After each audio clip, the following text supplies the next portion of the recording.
साथियों नमस्कार। आज हम बात कर रहे हैं सहारा के ऊपर नई अपडेट और सहारा मैनेजमेंट के बारे में कि सहारा मैनेजमेंट अभी तक क्यों नहीं सामने आई है।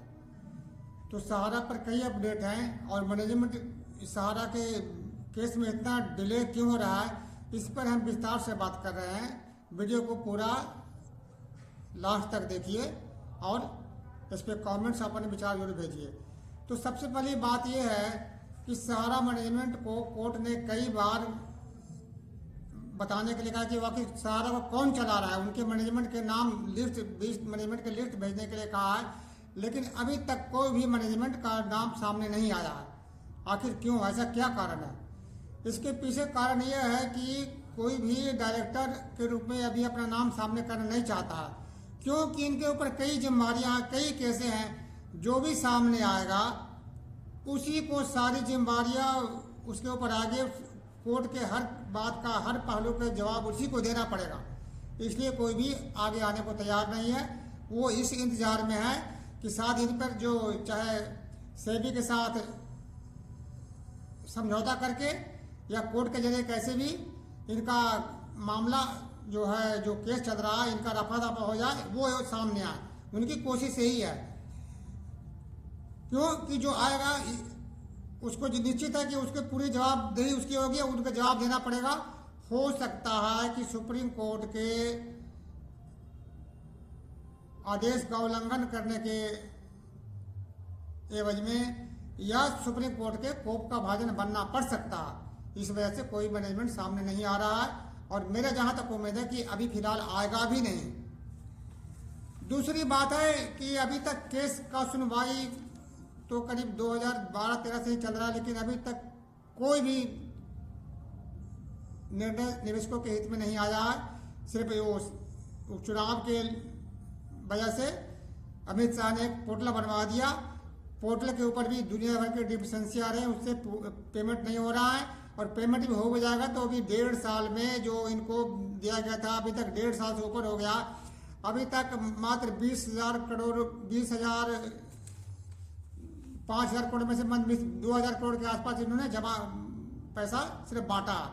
बाकी अभी पैसे वैसे के वैसे पड़े हुए हैं। जिस तरह से बांटा जा रहा है और दुनिया भर की डिफिशिएंसी आ रही है, जब तक मैनेजमेंट सामने आकर इसके ऊपर या जो सारा मैनेजमेंट या अमित शाह इस पर कोई मिलजुल के कार्रवाई नहीं करते हैं, तब तक ये डिफिशिएंसी खत्म नहीं होने वाला है और ये पैसा ऐसे लटकता रहेगा।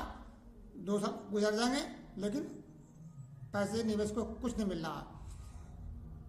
सहारा को जो आगे कोई फैसला नहीं हो रहा, इसका बहुत बड़ा कारण यह है कि सहारा ने बड़े बड़े वकीलों का टीम खड़ा कर रखा है और एक एक वकील की कीमत कई लाख रुपए है महीने, एक केसी के कई लाख रुपए। तो बताइए कौन चाहता है कि हमारी रोजी रोटी में बाधा पड़े? तो ये वकील जो है जानबूझ के कोई ना कोई पॉइंट ढूंढ के केस को आगे बढ़ा देते हैं, डेट पर डेट ले रहे हैं ताकि इनका फैसला ना हो और उनकी रोजी रोटी चलती रहे। इनका मकसद ये है। इसी वजह से वकील भी नहीं चाह रहे हैं कि सहारा के ऊपर कोई फैसला हो और कोई जैसे कि इसका जल्दी इसका समाधान हो, भी नहीं चाह रहे हैं। क्यों चाहेंगे भाई? किसे अपनी रोजी रोटी से नफरत है? दूसरे जो CRCS पोर्टल बनाया गया है तो उनके जो देखभाल कर रहे हैं, सुप्रीम कोर्ट के जज हैं, शायद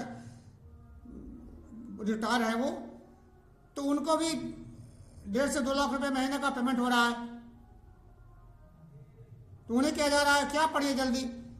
यदि वो चाहें तो इस पर वो कार्रवाई कर सकते हैं, जो सुप्रीम कोर्ट के निर्देश दिया है कि जेन्युइन ग्राहक को ही पैसे देने का।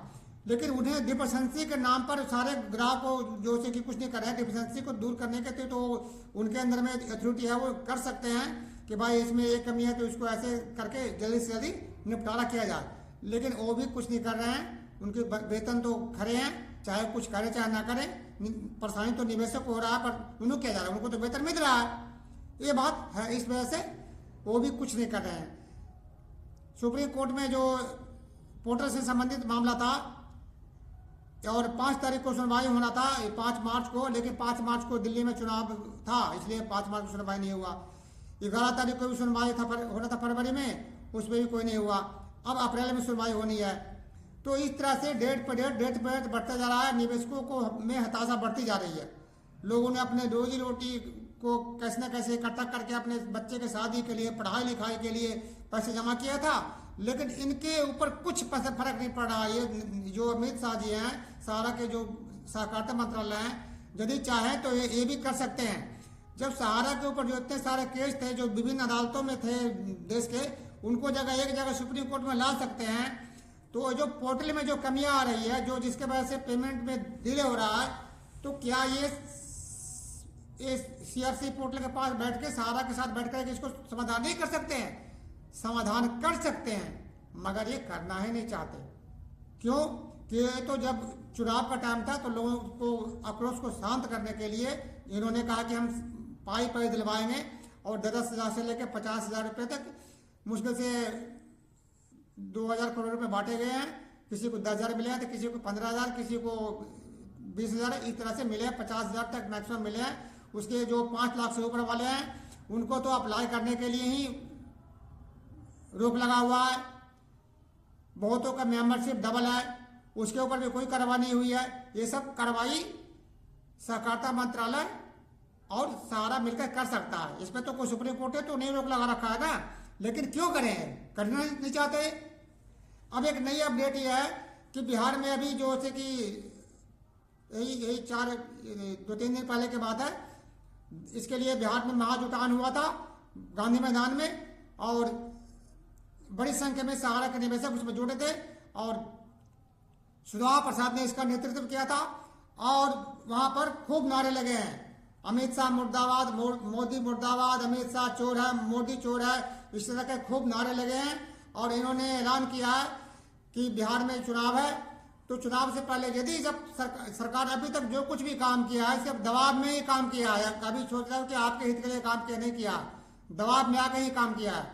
तो अब बिहार में चुनाव होना है, तो इनकी प्लानिंग है बिहार में जो है कि सहारा के मामले को उठाना है, और इन्होंने उठाया भी है। खूब बिहार में पटना की सड़कों पर इसके लिए खूब नारे लगे हैं और बहुत सारे सहारा के निवेशक वहाँ पर अपनी बात रखे हैं। और इनको आगे इनकी जो अगले अभी बता रहा हूँ आपको, 2 अप्रैल को, अब 2 अप्रैल को इनकी प्लानिंग है दिल्ली में जंतर मंतर पर धरना प्रदर्शन के लिए। तो ये एक नई अपडेट है। ये सरकार जो है कि दबाव से ही काम करती है, अपने आप कोई काम नहीं कर सकती है। इसलिए हम तो सभी सहारा के सभी निवेशकों को ये कहते हैं कि जितने भी हैं, अब आगे जो कोई भी कार्यक्रम होता है तो सबको एकजुट होकर के इसके लिए लड़ना होगा। इसके लिए सरकार के खिलाफ आवाज उठाना होगा। बिहार में चुनाव है, संभव है इस पे वोट प्राप्ति के लिए, जैसा कि अभी तक करते आए हैं, जो इस पे कुछ कार्रवाई हो और जो पोर्टल से संबंधित समस्या आ रहा है इसके सुलझाने में अमित शाह जी को कुछ सुविधा मिले, या फिर 5 लाख से ऊपर वाले जो जिसको इन्होंने रोक रखा है अप्लाई करने के लिए, रिसबमिट करने के लिए रोक रखा है, उस पर भी कई संभावना बन रही है। संभावना है क्योंकि ये आंदोलन के जरिए ही सरकार से पेमेंट लिया जा सकता है। शांति में बैठ कर के कुछ नहीं हो सकता है। जहाँ तक रही बात कोर्ट की, तो 2012 से लेकर के अभी तक 15 से लेकर के अभी 10 साल हो गए। 10 साल में अभी तक इस पर कोई फाइनल निर्णय नहीं हुआ, और क्योंकि वकीलों की टीम है इनको उलझा रखा है, और सरकार भी इस पर कोई खास इनकी रुचि नहीं है। सरकार को तो रुचि तभी आती है जब इनको लगता है कि इससे हमारा बहुत बड़ी संख्या में वोटर हमारे नुकसान पहुंचाएंगे, तो जाके इनको कुछ काम करने का मन बनता है। तो एक निश्चित है कि यही 2 अप्रैल को दिल्ली में महाजुटान होता है, तो अधिक से अधिक लोग वहां पर जाएंगे। और ये जरूरी है कि बिहार में चुनाव है तो कुछ ना कुछ इनको करेंगे ही। सरकार चाहे तो बहुत कुछ कर सकती है। सहकारिता मंत्रालय अमित शाह के अंदर में है और बहुत कुछ कर सकते हैं, निर्णय ले सकते हैं। दूसरी बात रही सेबी की, तो सेबी कौन है? सेबी सरकार का है तो संगठन है, सरकार के दी तो नीति। सेबी क्या सरकार के खिलाफ जा सकते हैं क्या? सरकार चाहे तो सेबी सहारा को एक साथ बैठा करके समझौता करवा सकता है, इन सारे मामलों को निपटा सकता है, और जाके ये बातें कोर्ट में जाकर बता सकता है कि भाई हमारी ये बातें हो गई है, अब इस तरह से फैसला होगा। और मैं एक बात साफ और निश्चित बताना चाहता हूँ कि ये सिर्फ सहारा के कार्यालय से ही भुगतान संभव है। जो भी कमियां है उसकी दूर जो हो सके होने के लिए और कोई रास्ता नहीं है सिवाय सहारा कार्यालय खुलने के। इसलिए जरूरी है कि सहारा कार्यालय खुलेगा तभी भुगतान होगा, और हमें इसके लिए ही मांग करना है। सहारा के ऑफिस बंद करवाने से किसी को कुछ नहीं मिलेगा, सहारा के ऑफिसरों को जेल डलवाने से किसी को कुछ नहीं मिलेगा। निवेशकों को क्या चाहिए? अपना जमा पूंजी चाहिए और ब्याज समेत चाहिए। बहुत से सहारा के जो पिट्ठू हैं, दल्ले चमचे हैं, जो कहते हैं अरे भाई ब्याज नहीं तो मूल ही दे दो। उनके बाप का है क्या जो कि मूल दे पे ही समझौता कर लेंगे? वो सहारा को पैसे पाई ब्याज समेत देना पड़ेगा और देगी, लेकिन पब्लिक को इसके लिए दबाव बनाना पड़ेगा सरकार पे। तो दोस्तों जैसे भी आगे नए अपडेट होगा हम आपको बताएंगे, लेकिन फिलहाल अपडेट यही है कि जो बिहार में चुनाव है और इसके लिए अभी से तैयारी हो रही है। सहारा के निवेशक भी और जो आंदोलन संगठन है वो सहारा के सरकार के खिलाफ दिल्ली में आवाज उठाने को तैयार है। तो इसका निश्चित ही पॉजिटिव असर पड़ेगा और संभव है कि सुप्रीम कोर्ट भी इस पे फैसला, अप्रैल में कई फैसले आने हैं, संभव है अप्रैल में इस पर कोई नया अपडेट आ जाए। आपको वीडियो को जैसा भी हो इसको कमेंट जरूर करिएगा, आगे बढ़ाइएगा, और यदि पहली बार देख रहे हैं तो इसको सब्सक्राइब भी करिएगा। दोस्तों जय हिंद।